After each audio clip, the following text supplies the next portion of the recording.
Hey, what up? What up? It's Alex, the fantasy football hustler, back at you. What is going on, everybody? The Neon Peacock joining you, filling in. Yeah. Shout out to Nelly Nell. He'll be back with us next week when we start our Halloween horror series. Oh yeah. And Bogey should be in sometime tonight. Cool. And for everyone asking, getting down on some fantasy questions, we're taking the night off. Oh man, we're beat with fantasy. We'll be back tomorrow morning and tomorrow night answering some questions. Tonight, we're talking about Ready Player One. Oh man, this is like a new age classic. 2018, this movie came out. The rights for the movie got bought in 2010 when the rights for the book got bought. So it was really crazy. It was like they sold the book rights and the movie rights in the exact same year. And I think they already started creating the screenplay of the movie, or the script at least, before the book was even 100% complete. Wow, yeah, I wasn't aware of that. 2010's a long time ago, so took a while for that to come to fruition, but glad it did. It's an awesome movie. I've seen it twice over, so excited to talk about it tonight. Break it down. Yeah. And I mean, someone who was really excited about this movie was Steven Spielberg. So they said Warner Brothers bought the movie rights right away and they put it in Steven Spielberg's hands because literally, if you like, I've only got through like 25% of the audio book. Like I've gotten through like 4 out of the 16 hours. It's so long, but there's so many pop culture references like in the book. So they had him read the script and then they had him like read the book, and he was like he was getting all nerdy, hella nerdy, because like, man, there's a lot of references from the shit that I did in the 80s. And so he said he was like right on board after reading the script and the movie. He said they had no idea how they were gonna like create it into like a visual work of art, but man, they did such a good job. Yeah, no kidding. I guess when they bought the rights, so long ago. I don't know when did you say he got a hold of that script? Would you imagine? In the beginning in 2010. So the guy Wow. Ernest Cline, he's the mastermind behind the entire book and everything.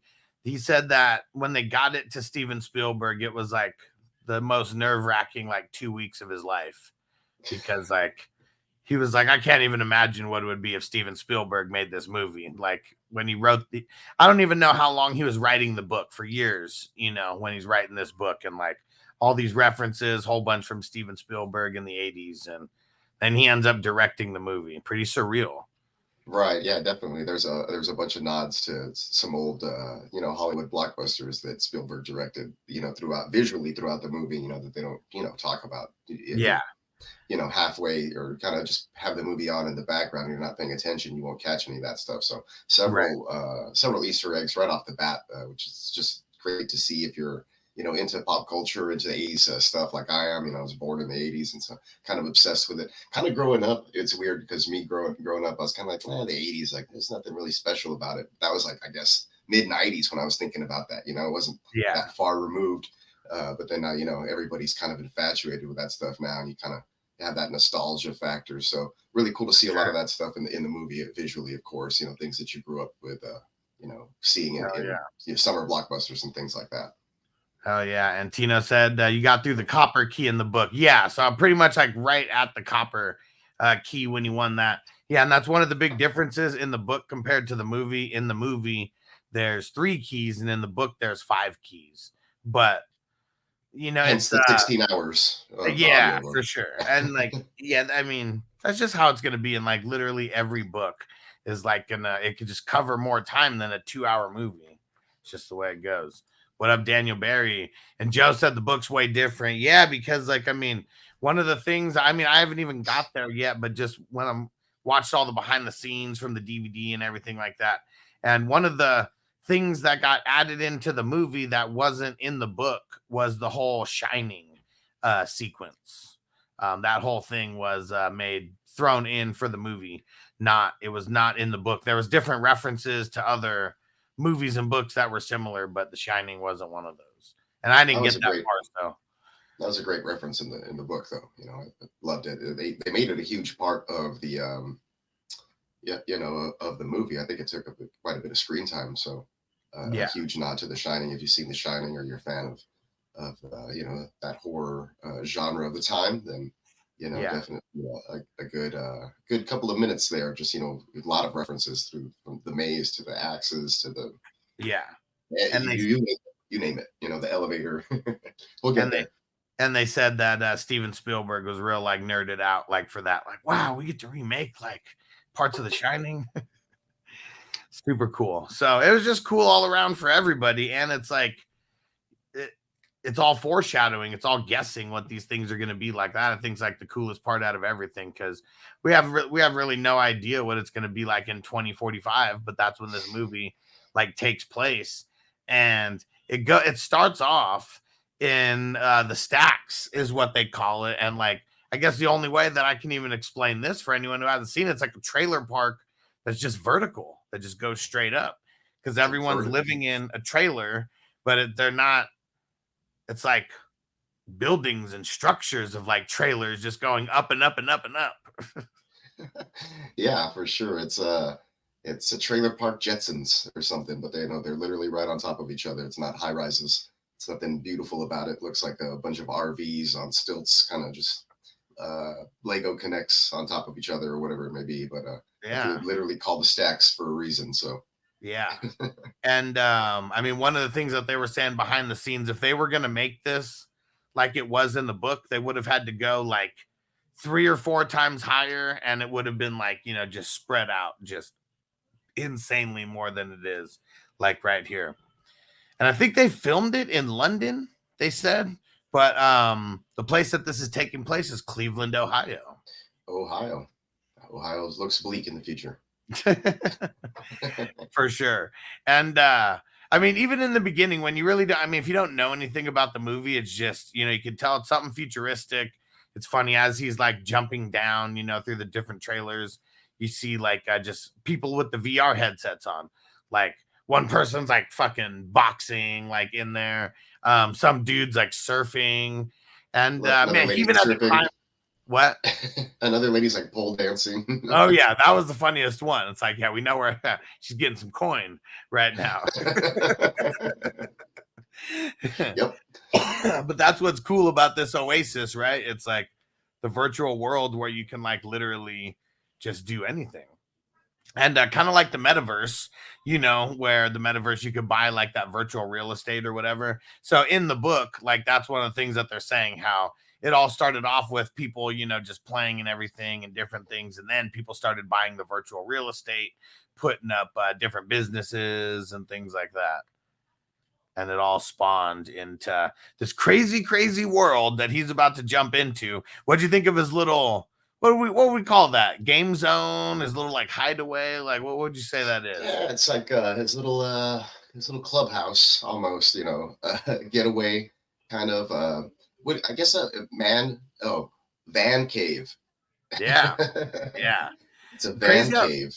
like how first off, like how do you search that out? It's in a junkyard with like all of the, I mean, just cars upon piles of cars. And he finds this little hole that's tucked away that he just climbs through. And then there's just a whole ass van, you know, there, at least that's like gutted enough to where he could turn it into a clubhouse. Yeah, pretty interesting. I don't know how you come upon that. Or maybe it was like an idea that he had. He was like, oh, there's this shell here, and we could put like clutter around it to hide it. You know, I don't know how he came about that. And Yeah. I don't know if they cover that in the book. Maybe it's just a coincidence. I have not gotten that far yet. I mean, really, like, so some of the things that they talk about in the book that you don't see in the movie is, well, so his parents were teenagers and they were killed when they were teenagers. So I'm not sure what happened to him, you know, to his parents or anything, but he's living with his aunt and they were covering him like going to school. So pretty much it was like they had the public schools, but the public schools were really shit.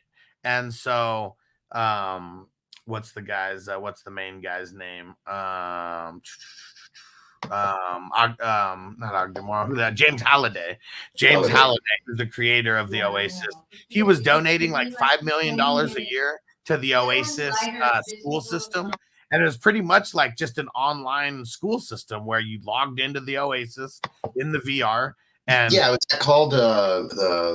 What's it called? Lugos. I don't know what the name of the school is, but there's a nod to it. I think you see it actually when he first goes into the Oasis at the beginning of the movie, and he's kind of like getting to wherever he's going. I forget where he's going to in the first bit. I guess he's he's going going to to the go race. yeah. So before he gets there, you kind of see that there's a little sphere or whatever, and it has the name of that school, and apparently that's where they, that funded school where they all attended or whatever. Him and I guess where he met Aech and some of the other characters. So it ended up being like thousands of schools is like what it ended up being, and that is how him and Aech met initially. And they didn't even go to the same school; they went to like different schools. I forget the number, but they say, I mean, it's like it's a four. They kind of glance over it real fast with those famous Hollywood montage sequences. Like I said, while he's going from Van Cave, we'll call it, to entering Oasis, you see a whole bunch of stuff, and it's basically they're things that probably were in the book that you just kind of can see. Well, what's crazy is like I think it takes about 3 hours to explain the Oasis in the book, and like they show it here in like 3 minutes, like 2 minutes. That's the part where I feel like maybe a lot of people would say it does an injustice, because like definitely.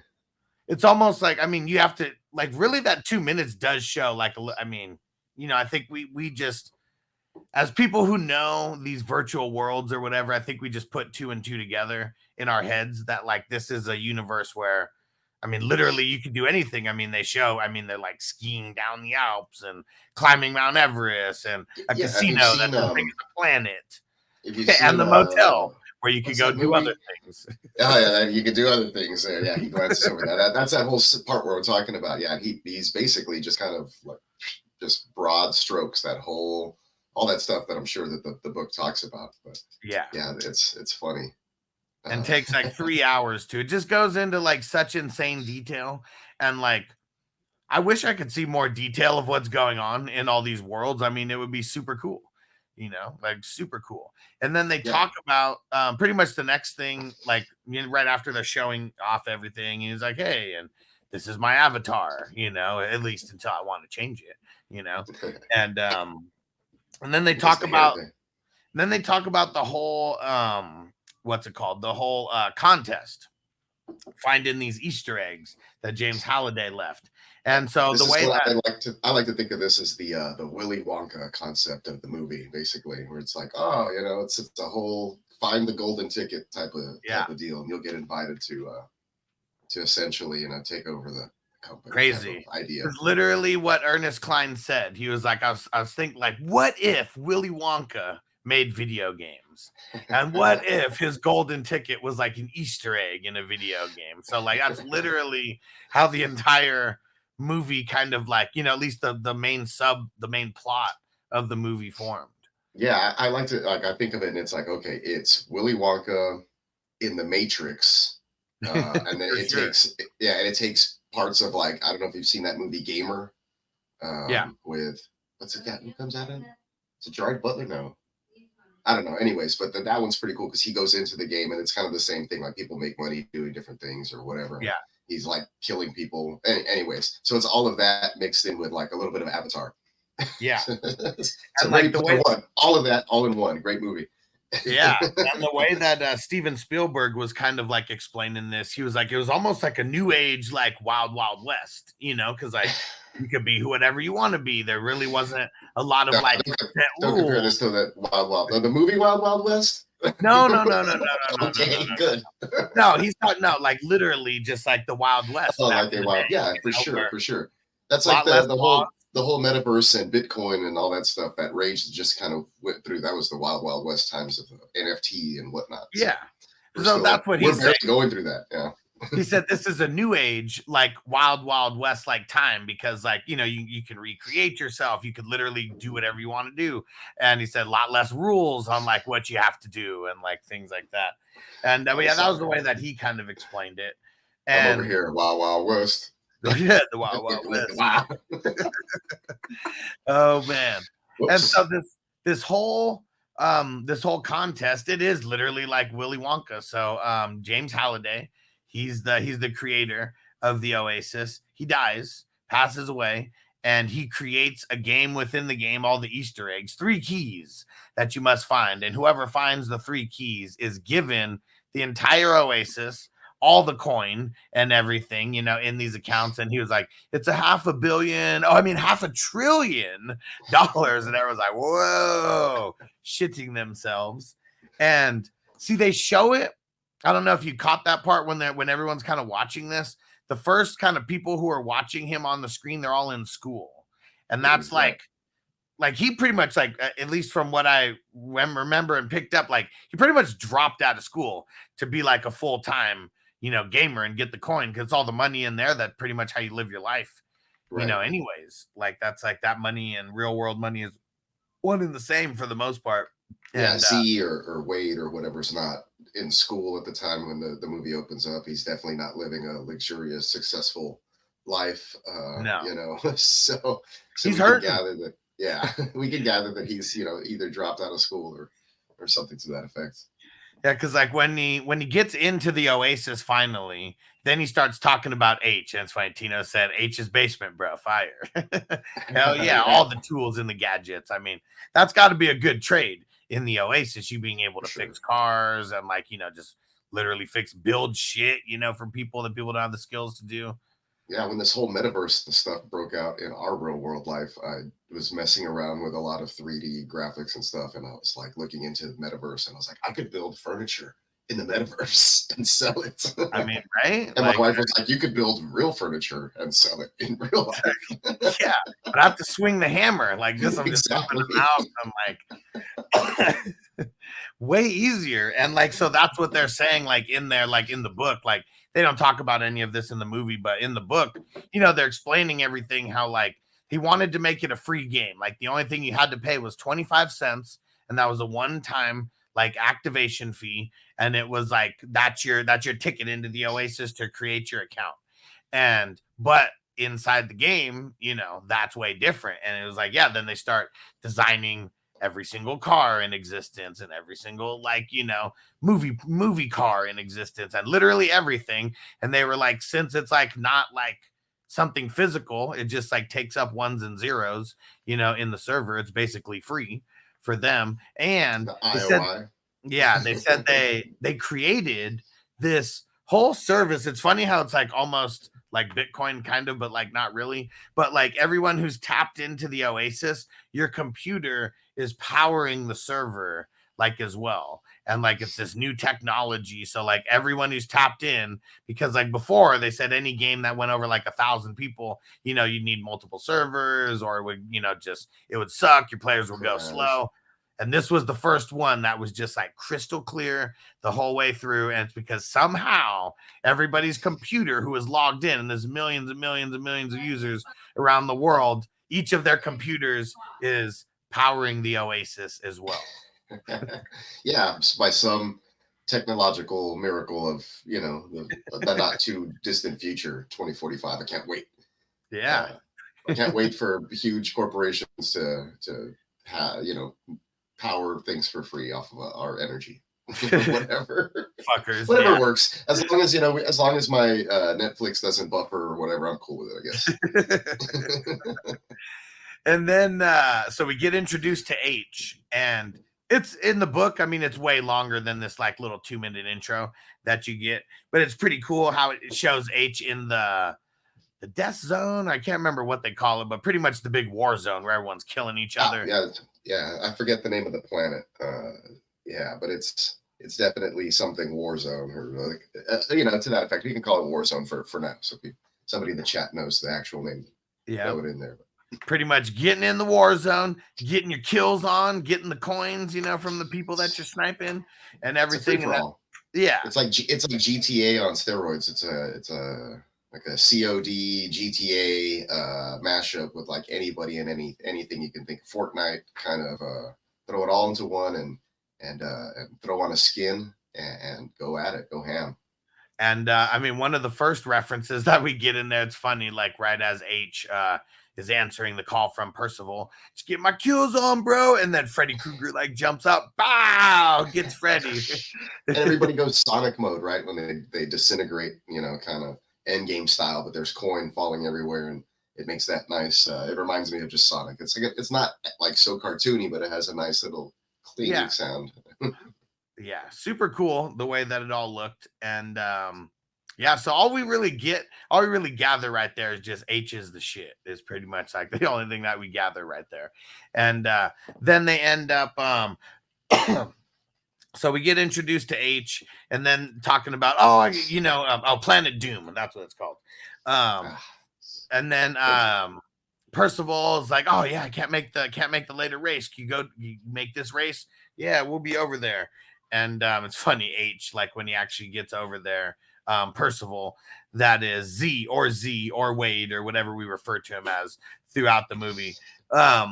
He gets over there and he's like, hey, H, how'd you beat me over here? He's like, well, I didn't need to go by the hair salon on the way over here.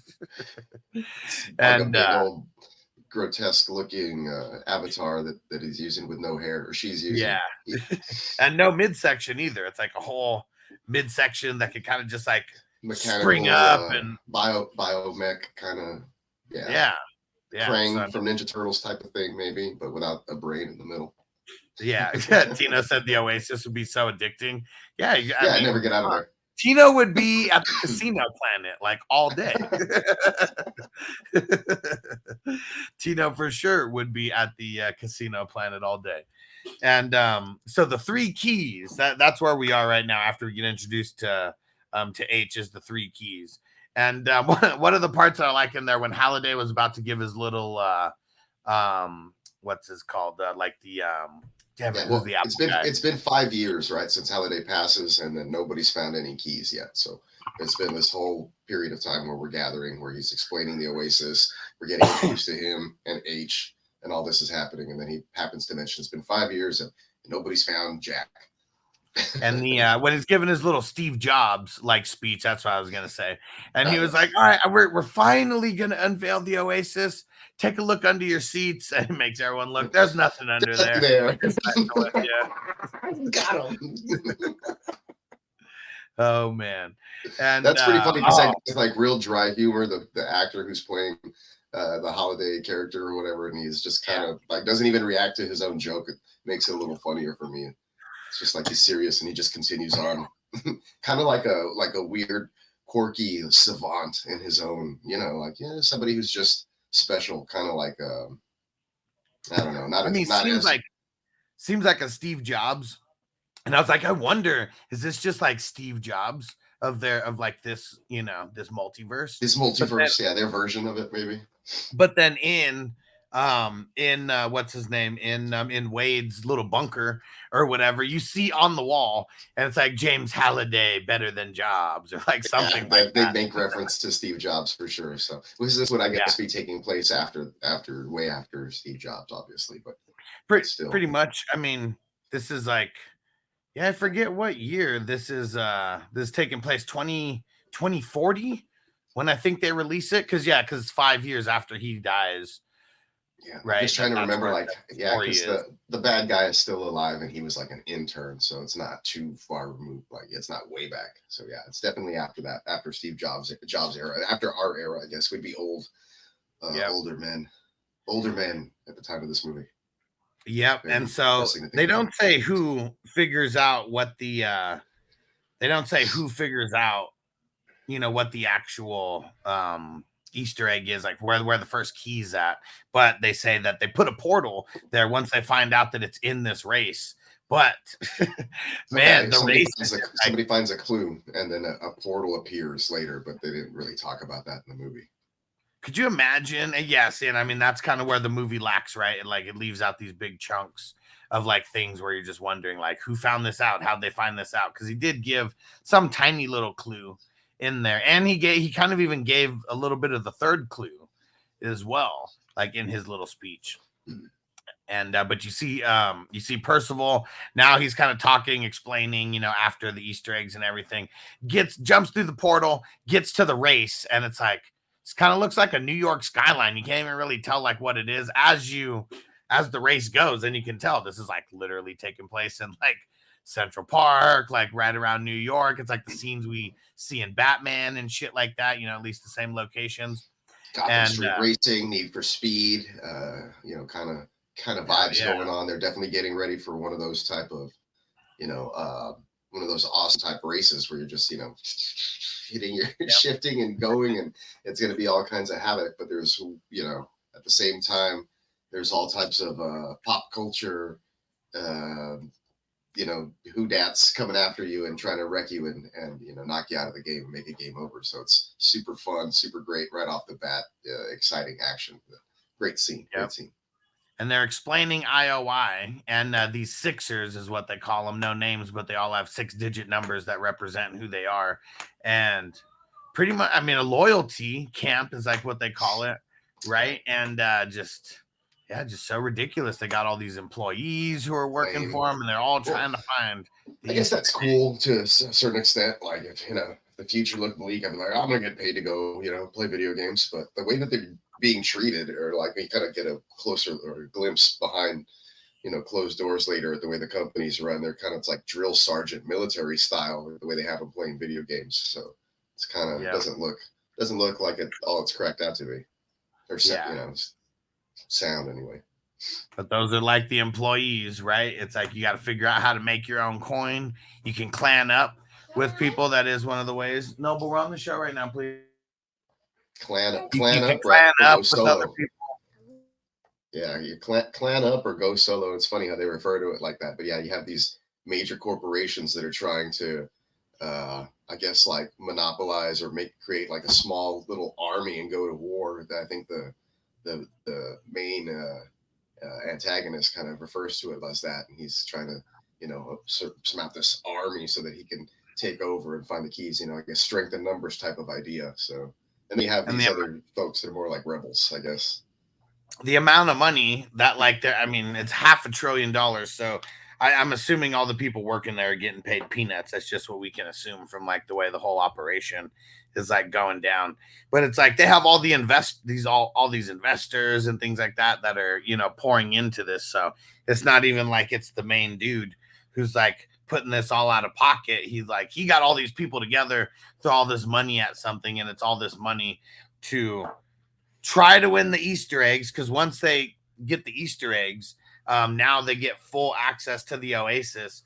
And he's the guy who's always wanted to charge people just to use the Oasis in general, let alone like all the ads and everything that he wants to like have pop up on people's screens and, you know, all this type of shit.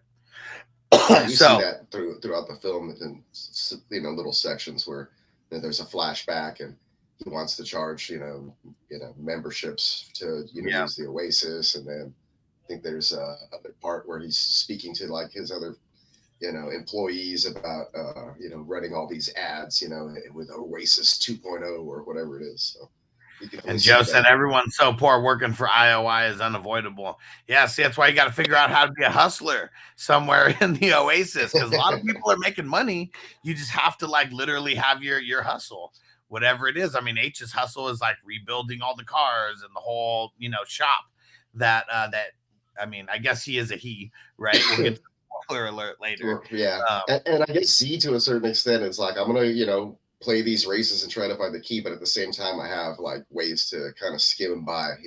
He starts the race at the back of the race and lets the cars kind of crash out so he can pick up coin, so he can have fuel to keep going, you know, and figure stuff out. So because literally even driving the car, you got to have cash to put the fuel in there.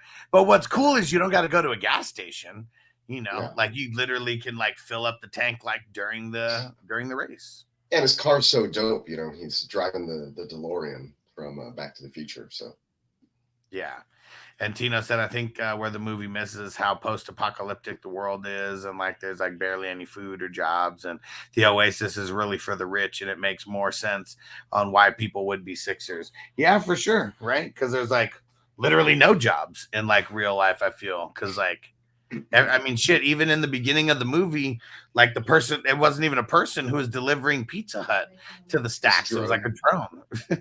Yeah, a drone was delivering pizza. Yeah, for sure. And when he's going through the stacks, you see basically everybody's plugged into the Matrix or whatever you want to call it now. You know, the Oasis. Yeah. But everybody's locked in with doing their thing. You know, like you said, all different types of stuff. So it appears that everybody's that's how they make money. Yeah, and his home life, his home situation with his, I guess, his foster parents or stepdad or whatever the hell they are.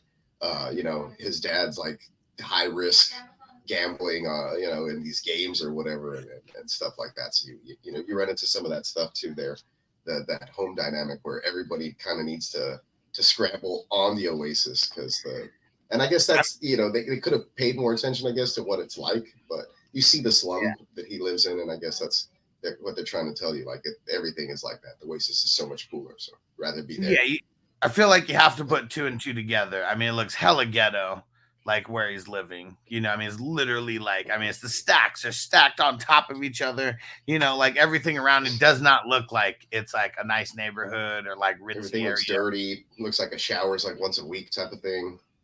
His fucking little getaway is like hidden in a junkyard. Like, I mean, nothing is screaming that he has money or is in any kind of like, like, I don't know, not a super good situation. Yeah, definitely post-apocalyptic. I mean, they are. It is look like a little glanced over, I guess, and things kind of look cool in the stacks, but it's not. It reminds me of the scene from Demolition Man when all the sewer people kind of come up and it's Taco Bell time or whatever. Like that's kind of what's going on here. And see, and like, here's what I assume. It's like we see the first person, they're like boxing. It's like, this little chubbier chick, in their boxing. I'm assuming she's in some kind of boxing match for, some kind of prize fight. Like she's like some buff dude or character or whatever, like, high stakes or fight UFC style something, famous maybe even. We go two stacks down, and then there's another chick, and she's like working the pole. Like, I mean, she's working. She's working the pole, getting a coin on. Like it's what you got to do. There's a dude surfing, he's having leisure time, so. Yeah. And so when they're in the race, and it's even funny how, I mean, you brought it up, how he has to even drive in the back, to kind of skim coin, from like the cars that die or whatever along the way, and he's grabbing their coin and fucking and Aech, like, so it's like, oh, you got to do that, what, like, oh, like, see, that's sad, man. I think that's what he says. And but super dope as he goes back there. I mean, you really don't know what's gonna happen. Like, you don't know if his car is there or whatever. And you see him like just take this thing out of his pocket, throw it down, and then the DeLorean just appears. Yeah, sweet. Super that's fucking cool. And it says Parzival in the back on the license plate. Yeah, pops in, ready to start the race, and you kind of get a glimpse of what it's kind of like to work this first challenge for a key, and just the intensity of all the Sixers that are, clogging the starting line and then all the other folks that are in there. And I guess he's still narrating at this point. Yeah. And and I don't even think I mean, it's kind of getting to the part where the narrating's like about to stop. And but the music is just on point the entire time. And it's like then what's the opening track? It's an 80s joint, right? I forgot what it was. I cannot. Like, it's not coming to me at the moment. I think it's the one I saw it earlier today. Yeah, I know. Is it the one from Blow? Yeah, I can't remember which one it is, but they've got classic music throughout the whole thing. And it's good stuff. It's not Twisted Sister, is it? Damn, I cannot remember. White Snake? It's one of those. Like, it's something in that genre. You know what I'm saying? Like 80s hair metal type of song going on in the background, from what I recall.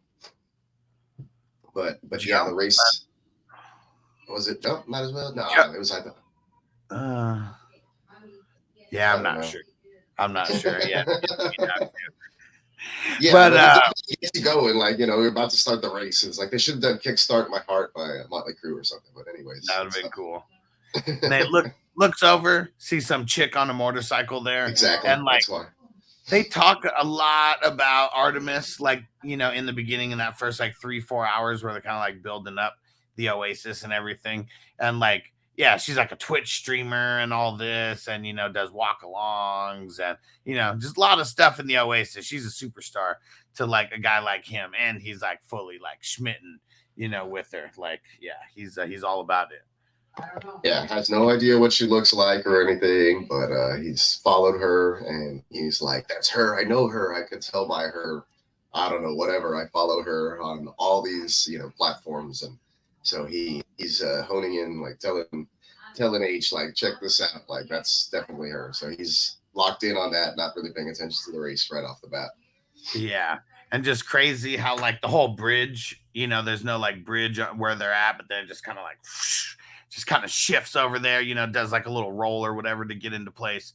And then they're off. And then as you get to the end of the bridge, it's like the bridge raises like some Too Fast, Too Furious shit where it just like raises out of nowhere. Then even one of them, it's like, it's got the little curve, and that's the one that he goes on. So he could do a full like barrel roll, like just over the. Yeah, the freeway is like on hydraulics. So they're up and going and everybody's weaving through traffic. The freeway starts moving, and like you said, that kind of goes into like a three-way split. One has the nice Hot Wheels setup. See, he gets some cool action. And you of course, can it's tell all CGI, so it's even cooler. Like, no problem with stuff being fantastical. Like, you could tell that it's a video game, but it's like a badass like fucking video game. And the cool thing about it, I mean, they're doing all the acting like in this, like everything is it's filmed like a video game. They got the suits with the bubbles on it, and all that, and it's like the Avatar effect, the same kind of process, the way they did most of that stuff. So pretty cool. I said they filmed it in Harry Potter Studios. And that's the same place where they filmed Harry Potter. And like, you just see, it's like everything that they're doing is like the skeleton of everything. It's like he doesn't have the whole DeLorean, when they're filming, it's like the shell of the DeLorean, right. But he's in there like doing everything that he's doing in the movie. But it's like they got to imagine it until it's like on screen kind of. But they did say that like there's monitors all over the place, and like just like when you're doing it for like the video games or whatever, like you can see what's happening on the monitor, like the monitor shows the video game world and everything that you're recording, but gotta just imagine it. Yeah, it gives you at least something to do. And these actors get paid a lot of money. So yeah, for sure.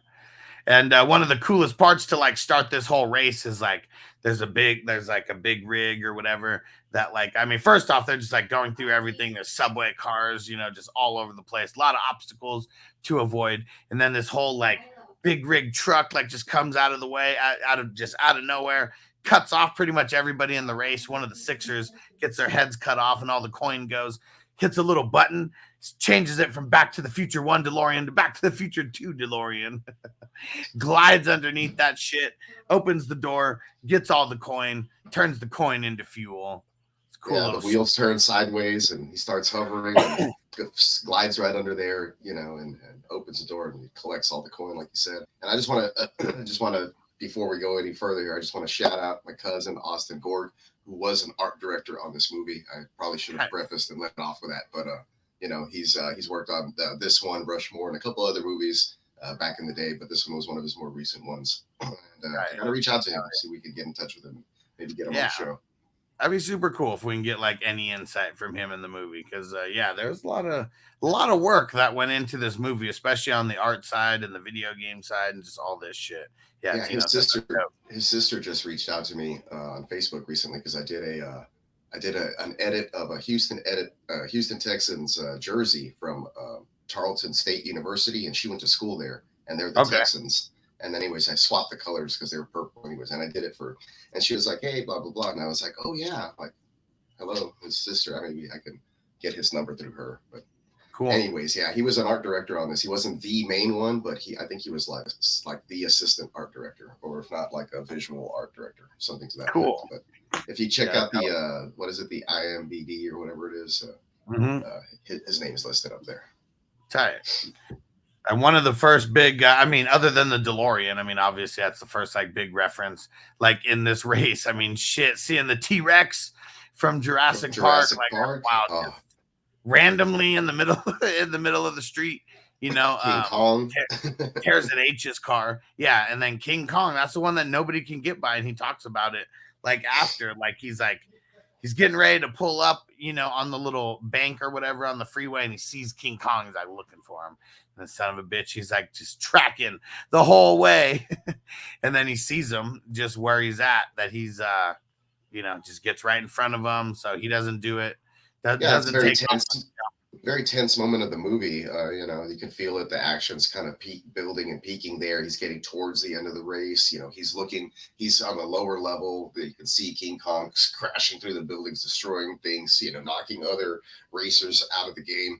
You know, coin flying everywhere. There is a cool little scene there where right before H gets blocked off, when that bridge area or whatever, the train tracks, the Batman 66 car is knocked out by his truck, and when it skids, the tire screeching goes to the cadence of the da-na-na-na-na, but it's tire screeching, so it's like, and it's the 1966 Batmobile, so that's pretty cool. There's a lot of pop culture references in this first race, and if you're, you know, if you go back rewatch it, if your eyes quick enough, you can probably catch them all, but I'm sure I missed a bunch of them.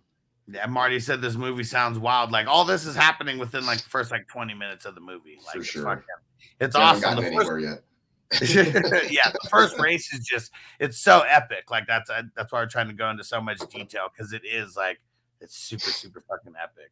And he says he does a cheat to beat King Kong. Yeah, that's the only way that he can do it. This race is just like, it's impossible. Like even when he thinks he's about to beat King Kong, he sees King Kong like coming like in front where the whole bridge is like out. He would have to like, you know, hit the incline or whatever. But like he knows he's not going to do it. Slams on the brake, stops, and almost falls out of the DeLorean. Yeah. Sees Artemis, and then he's like, bail. Yeah, she sees an opening, you know, and she's like, I can take this little piece that's kind of torn up, like ramp it over and make it right. And he's like, no, you know, King Kong has sunken down below the crevice and he's hiding. You can't even see. So she doesn't probably even know that he's there at this point. So he's, like you said, he comes running out and yelling bail and snatches her off the motorcycle, and they go tumbling around, and she winds up straddling him, and they look as the bike goes over the little ramp and straight into Kong's outstretched gorilla hand, and he just crushes the bike, tosses it back at him. Yeah, at least she got the bike back, because Aech fixed it for free. Didn't even have to pay for it. Right, he didn't even charge her. That's crazy. Yeah. And and that's didn't even charge her. And that's what Percival is. Oh, my buddy H can fix it for you. Don't worry about it. You know, it's he's simping hard, simping big time, offering up H's services without even asking. You know, and then, like they get to H's basement or whatever, and this is my basement. Touch nothing. and first thing he does is check this out. Touch everything. Why you gotta show off my shit? Trying to impress Artemis. Yep. And it is funny when they get in a little like James Halliday trivia. What's James Halliday's favorite first-person shooter? GoldenEye. And they go back and forth with each other. Yeah, and that's what's crazy about this whole thing. So like even that part right there where they're doing the James Halliday little trivia right there. I mean, that's like such a huge part of like the beginning of the audiobook, because like he's talking about like all the specific references. Like that's what they're pretty much talking about. Yeah, sure. Probably like Atari and Dig Dug and, you know, everything and anything. So what up, 420 King Bongs? We actually got 8 streams going on right now. We're on 3 different YouTube channels. We're on Twitch, and we're on 4 different YouTube channels. We're on Twitch, and we're on 3 different Facebook pages and groups right now. It's funny. Tino's like, for real, homie, bringing back some random chick to your dope ass basement. And hey, 420 King Bong said, I'm hitting the like on everyone. We appreciate you. We appreciate you. What is trying up, to get a bunch of these monetized? Hell yeah. Cool. And appreciate that. But yeah, that was a huge part of like the beginning of the audiobook where they're literally just talking about how like 12 hours out of the day he would be studying like all of Halliday's shit. You know, just going back and watching all the movies that he was into, watching all the TV shows that he was into, all the music that he was into, and literally everything. And that was the one that he was, like that. He knew that the only way to like win this was to like get inside the head of Halliday and learn like everything about everything that he liked. Right. Yeah. He goes in the Oasis. There is I guess like a library of some sorts. I forget what it's called. It's like some sort of mecca of information where you kind of just go and study. And I guess that's where he spends most of his time while he is in the Oasis. So he probably heads over to his van and chills out with his crappy, equipment to log into the Oasis and does his thing and studies Halliday, trying to get any insider edge on getting this key in the race, trying to figure out some sort of competitive advantage, or figure out why it's taken 5 years first, and it's still been, nobody's gotten even close to getting past Kong and getting to the finish line. Yeah. And they're talking just more and more, and he was like, yeah, King Kong, like it's a rule, you can't beat King Kong. And she was like, well, Halliday hated rules, and he knows that Halliday hated rules, and it's just bugging him. It's bugging him and bugging him and bugging him, and then he's got to go back. And Tina said in the book, every kid knew Halliday stuff. It was popular as basically be a Gunther or a Sixer. And a Gunther, that's the people, the egg hunters, right? Is what they are. Or gamer hunters or egg hunters, like Gunthers. Yeah, makes sense. It's funny because my dog's name is Gunner, and I call him Gunther just because. It's funny in I can't. Do you remember the difference because he's a dog? It's called the paper. It was called the Paper Brigade. I think. Yeah, I remember that. That sounds very familiar. They have like a bike route. Yeah, and it was with the dude who was in the movie where they kidnapped their parents, like Jamie Lee Curtis, and everybody has 90s hair. They have that like the hair. Yeah, Jennifer Love Hewitt. Yeah, for sure. The kid's name in there was Gunther, and like the local bullies, they were just talking shit. They're like, Gunther, what kind of name is that? It's like, man, it's like, oh, I think I just stepped in some Gunther. Damn, they did him dirty. Yeah, I remember that now. That's hilarious. Wow, he took me back. Paper Brigade. That's a random. Write that one down. I'm gonna rewatch that one with my kids. Paper Brigade. I think I can watch that with my son. Yeah, because I don't think it's 96. Take us back to the 90s with that one. That's what's up. I completely forgot about that. That's cool. Paper Brigade. I think I rented that on VHS. Not gonna lie, that's when I first saw it. I forgot about the Paper Brigade. Yeah, that's like a random one, right? Like, super, totally forgot about it. Wow, and came out of left field. Yeah, said I was this bitch.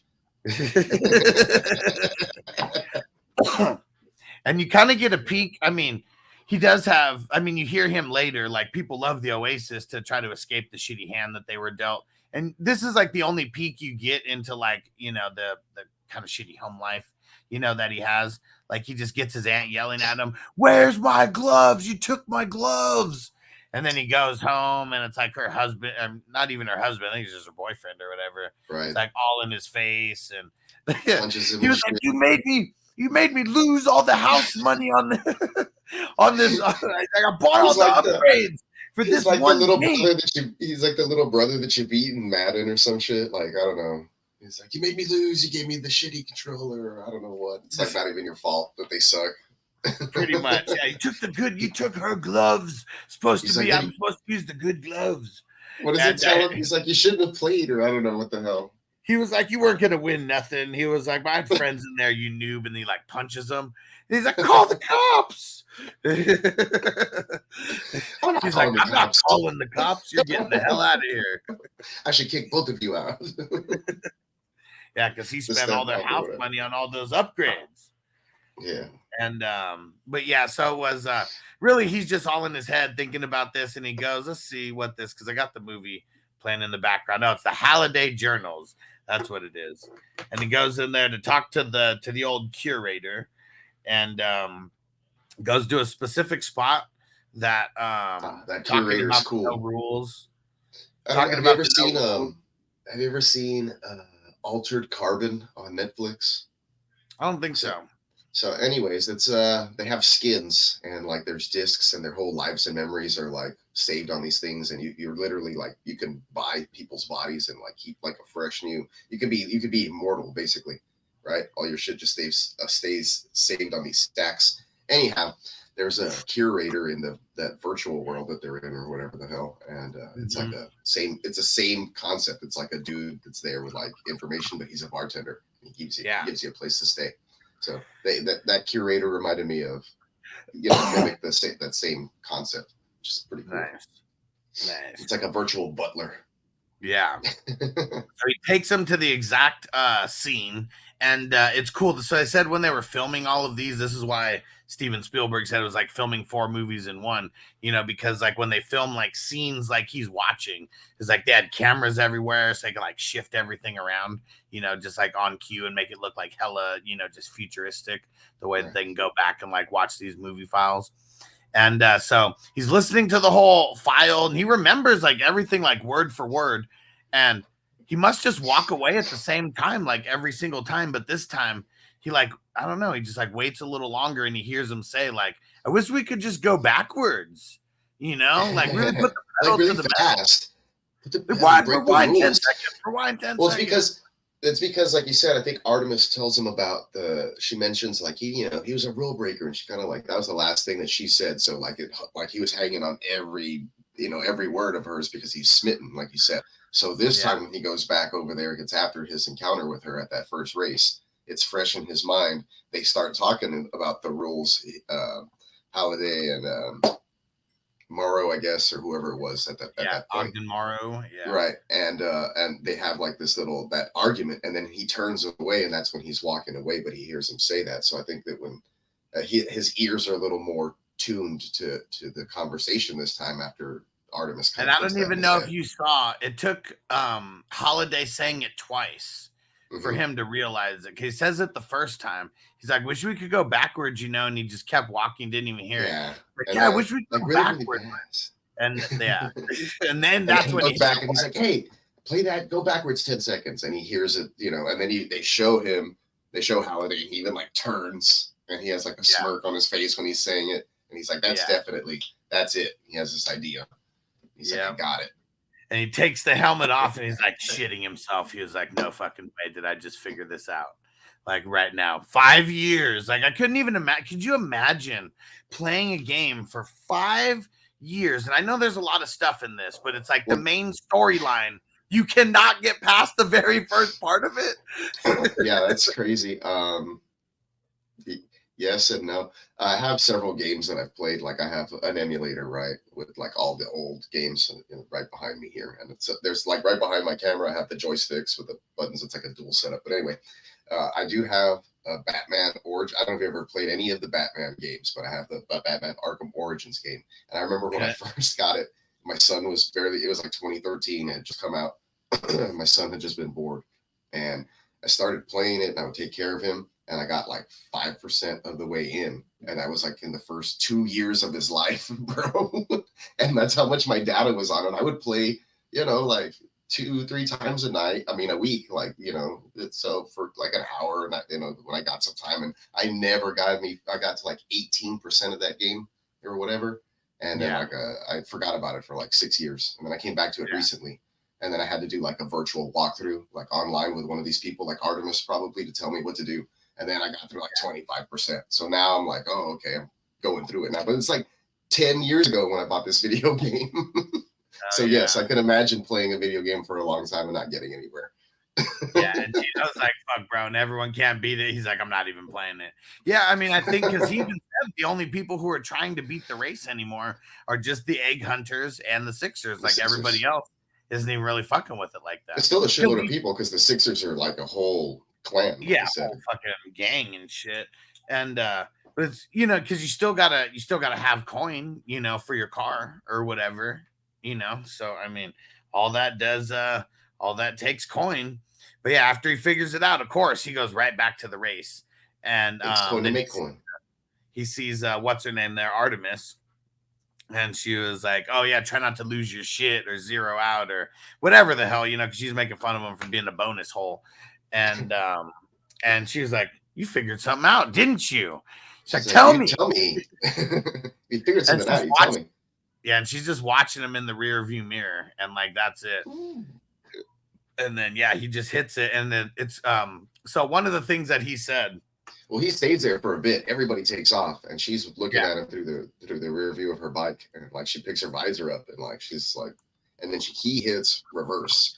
Like he yeah. opens his door and he hits reverse and he slams reverse. So she's watching him, but then I don't know if he goes out of sight or she sees the whole thing. But Well, one either thing that way, was cool for him, the actor in the movie. So he said is it the Miles dude Teller? Ernest Klein, the main Oh, creator. Ernest. So he's such a 80s buff that he even bought the DeLorean. Like after Yeah. he like got the deal and everything for like Ready Player One, like that was one of his big purchases that he did. He went and bought the DeLorean. It's like the full DeLorean setup and everything. I And saw he the led. Back to the Future one that was at Universal Studios when I was like 13. Nice. And I was like, Yeah. "Duh, that's the one that they used on set or whatever." It was just And parked so, there with some other like prop cars, but then it obviously stood out as the DeLorean. Took a picture of it somewhere. And so he only let, it was him and his wife were the only people that drove that, but he let Wade, the actor who played Wade, he let him drive that. And Is that he Miles said, Teller? Yes, right. no, it's not Miles Teller. It What's is the name of this actor? Ty Sheridan. Okay. I guess we didn't shout out any of the actors. We'll do it along the way. Ty Sheridan, there. Good job, sir. And so he said because of driving that, he realized that he couldn't look over his shoulder like it was a normal car. Because like the whole flux capacitor and everything's like in the way. So he was like, that's what made him do that. Open the door and got to look out this way. Yeah, makes sense. And how wild is that because like the whole time it's just like he's looking back, he's probably shitting bricks like it's a big wall. It's a really big wall that I'm heading towards like full speed like, right now. I know my cord right here. And then it just opens up and it's like he's like just totally mesmerized and he's like he's in a cheat code. See, if I was that, I would have probably told Aech, like, look, man, I'm gonna try something crazy. If I zero out, grab all my coin for me. Just as a safety. But that's but see, that was it though. They weren't a clan. He didn't want to get clanned up. He's got to do it all himself. Yeah, that's also true, I suppose. Well, Which they end up. They kind of clanned up a little bit. Well, when push comes to shove, they definitely all clanned up, and they realized that was the thing to do, anyways. But they were all kind of living their solo, their solo dreams. That's true. They were all kind of. You see it a lot at the what is it, the Doom, Planet Doom. Mm-hmm. Yeah. War Zone. We're gonna call it the War Zone. It's just easy for me to. It's like literal chaos. That's pretty dope. I think I'd be in there a lot. Yeah, for sure. And it was just super cool seeing him win with the cheat code, and it's funny. So because you can't beat the race from the up top. You have to go through the cheat code and you have to go backwards the entire way as well. So not only, you don't have to face any of the crazy obstacles, but you do got to make it backwards through the twists and turns, it's the old fall off the rainbow road and, you lap somebody or whatever it is. Yeah. That's what basically it is. Yeah. Or there's one in Mario 64 where you could jump over you hit the bumper thing and you could jump over the wall and you basically skipped like half the lap. Yeah, I think it's yeah, so ridiculous. Yeah, and Mario cheats. Mario Kart cheats. Oh yeah. And so he makes it all the way and it's got like the trumpets and everything that's there, and then he gets the next clue and everything, and then you see him end up on the big board, and then that's when you kind of get introduced to like IOI like after that. And we're gonna save that for Act 2. I think this is a good place to get a break in the action for Act 1. And if you guys don't follow the podcast Silver Screen Breakdowns on Apple Pod and on Spotify, make sure you go do that. And if you don't follow Silver Screen Breakdowns on YouTube, what are you doing? Go do that as well. For everyone who's watching here live, just hang out because we're going to be doing Act 2 and 3 as well. And Peacock, why don't you let them know where to find you at and everything you got going on? Yeah, I am the Neon Peacock. You can find me at such places like the Real Fantasy Playmakers and occasional FNT. And my stuff is down there, neonpeacockmerch.com. I have a $13 t-shirt sale going on right now where you can find cool merch like this homage to Pulp Fiction featuring Bogart, Scott Free, and our man Hustler right here. $4.20 all day, right? FNT 100% motherfucking pulp. So that's just one of many shirts that you can find on there. We have Bogart in the Matrix, and then if you're into fantasy football, like I know a lot of the subscribers are, there's a plethora of cool stuff there, like our man Deshaun Watson, Amon-Ra St. Brown, Kirk Cousins, yeah, you name it. So go check it out, neonpeacockmerch.com. The sale's ending soon, so be inclined to do it today. There we go. And make sure that you go check out all the other acts if you're listening to this on replay.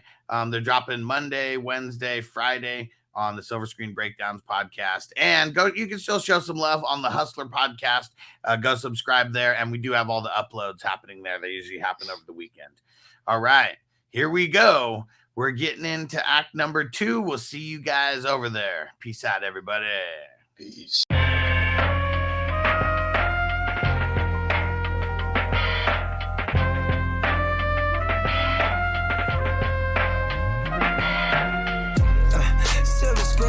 Picture shit. This ain't a dream, we really live this shit. Don't intervene, yo, we with this shit.